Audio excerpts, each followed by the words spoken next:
As we are living longer, the problem that we have right now is that we are actually not living better. Yeah. So the goal is not to live longer. The goal is to live better.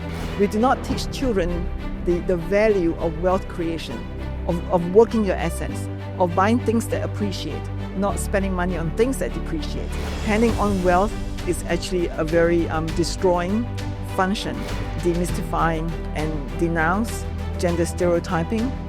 We really need to be putting up examples of what we want people to be. Hello and a warm welcome to a very special podcast on She Diaries, brought to you by She at Work, a one-stop knowledge hub for women entrepreneurship and entrepreneurs in association with BRICS CCIV, the women's empowerment vertical of the BRICS Chamber of Commerce and Industry. I'm your host, Gaurav Chaudhary. In this series, we have some exemplary guests, each one an icon in their field of work, each one an outstanding change maker. Join me in this podcast as we learn to break barriers, negate notions, and strive to steadily create a more equitable, gender-equal society for all. Today, for this episode, I am delighted to have Ms. Chaucie Anderson, Board Member, International Council of Women, Head of Delegation, W20 Australia. Delighted to have you, Chau. How are you doing? Thank you. Thank you for having me. Thank you. Let's start off with a very fundamental question about the kind of work you are doing and have been doing. You know, if I may ask you, as a context-setting question, what inspired your work in senior citizens' welfare, and how do you see this evolving? I'll tell you why I'm asking this question. You know, for the rest of the world, mostly India is seen as a very young nation. The median age is 29 when the world median age is 31.5. So, which means half of India's population is less than 29 years. So when you go across in the streets of India, you see more younger people. But at some point in time, that clock will turn, right? In about 15 to 20 years from now. So we'll have more older people. And if you have more than 400 million people who are more of 60 years of age, I think we have a problem in hand. From your perspective, how do you see this? So I came into this industry from a wealth creation strategy. Yeah. I wanted to start a business in a sector where I can measure demand. So unashamedly, I went in to make money. And I hope more women will have the courage to say, as much as we care, we do want money. So I came into this sector because I know the size of this industry.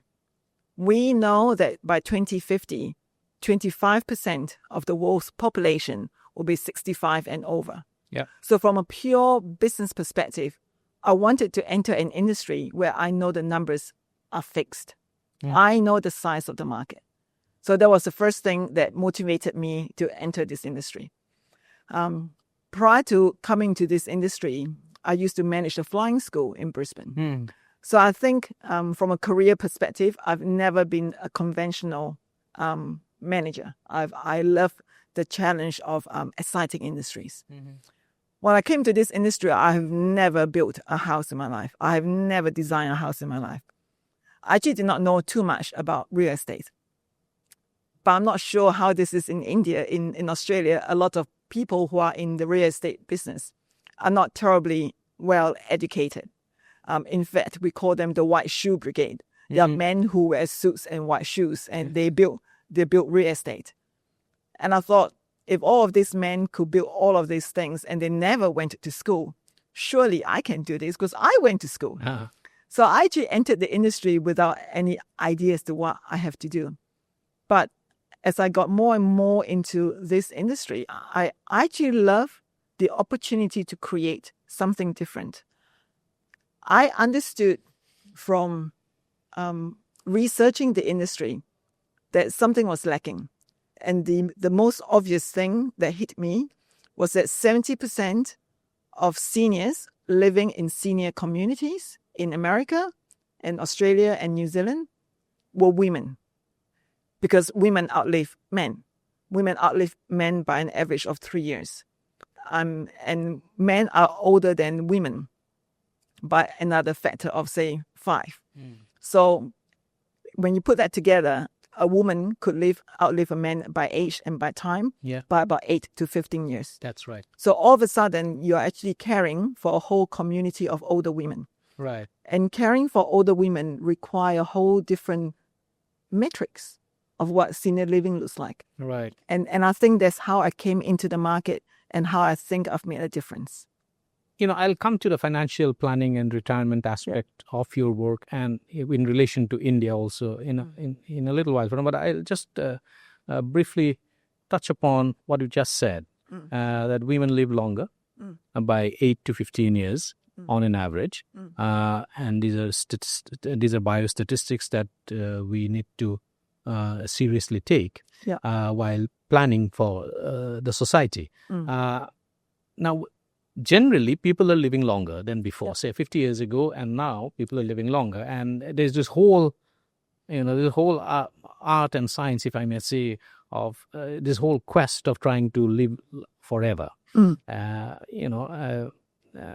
is this, there's a whole, it has spawned a whole new industry also that people can live longer. We have seen how Brian Johnson is trying to defy death. I'm not saying that we are trying to defy death or anything of that sort.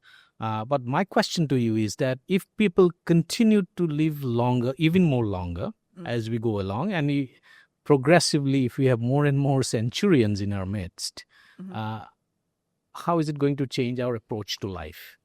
Okay, I think I used to have this joke that we never talk about how long your life is. As we're living longer, the problem that we have right now is that we're actually not living better. Yeah. So when I talk to my residents in my retirement villages, the measure of how well you're living is how much of your life is consumed by going to the doctor. If you every week have at least one specialist appointment, one doctor's appointment, if you're living your older years by seeing a medical specialist just to live longer, then you're actually not living better.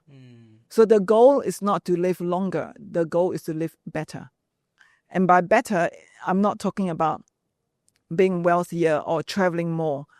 We are really trying to go back to how we measure the quality of life. So when I started my business, my research was into what are the factors that determine how successful your life is. And from there, then how do we define successful aging? And successful aging means being well, not living longer. So I think this notion, this obsession about wanting to live forever, wanting to live longer, has to be stopped in the tracks very quickly. The focus has to be how can we live better?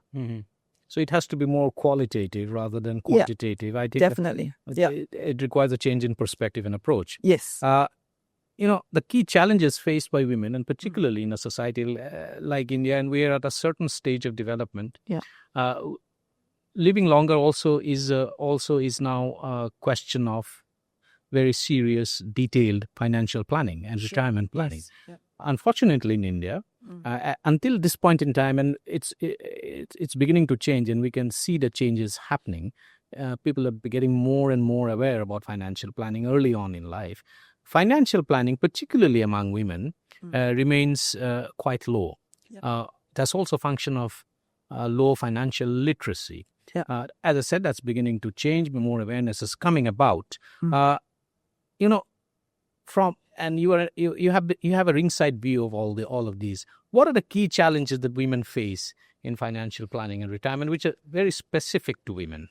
I think women do not embark their life with the notion of wealth creation. You cannot actually financially plan if you don't have fundamental wealth. Right. And I think the whole wealth creation notion has to be embraced by both boys and girls from a very young age. And it also goes back to financial independence. So financial independence has to be enhanced and encouraged. And from financial independence, you can start teaching them about financial planning. Financial literacy is a whole different conversation to being able to count. I once sat with a bunch of women who tell me that women are generally more financially savvy because women know how to balance the household budget. They know how much money comes in. They know how to spend the right amount of money. And I say, well, I'm an accountant. my view, that is not financial planning. That is really budgeting. Financial planning and wealth creation requires you to look at the balance sheet, not the cash flow statement or the profit and loss. Wealth creation only comes from examining your balance sheet. And financial planning is a function of working your balance sheet. And we don't teach children that at school, not in Australia either. We do not teach children the value of wealth creation, of working your assets, of buying things that appreciate, not spending money on things that depreciate. The whole conversation of asset retention, asset creation, longevity of the asset, that is financial planning. And we miss that altogether in society. That's right. There's also a question of intergenerational issues, and intergenerational wealth creation is also very intergenerational in nature, isn't it? Yeah. The wealth or the assets that today's parents are creating will be wealth for tomorrow's children. Yeah. And in your view, how do you think intergenerational collaborations can actually lead to more economic growth and probably a better quality of life?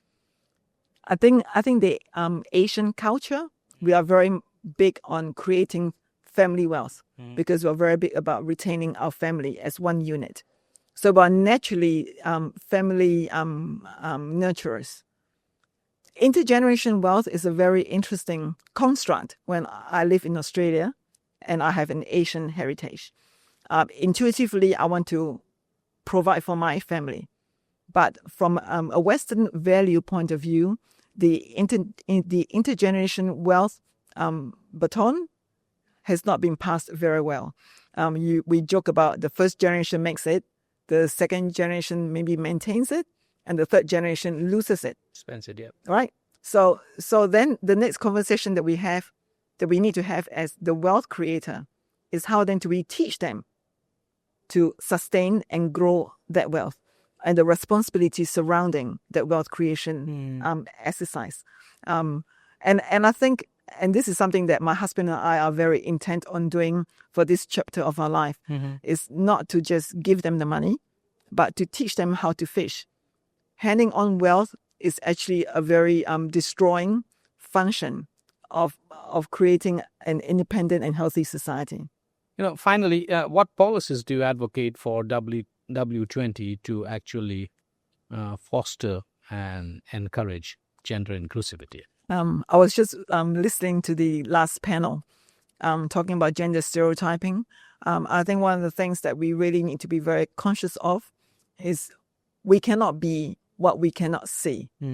That is a really important visual reminder that if we want to create gender equality strategies, if we want to demystify and denounce gender stereotyping, we really need to be putting up examples of what we want people to be and start creating narratives, start creating images, start selling the story that you can be who you want to be, but they cannot be what they cannot see.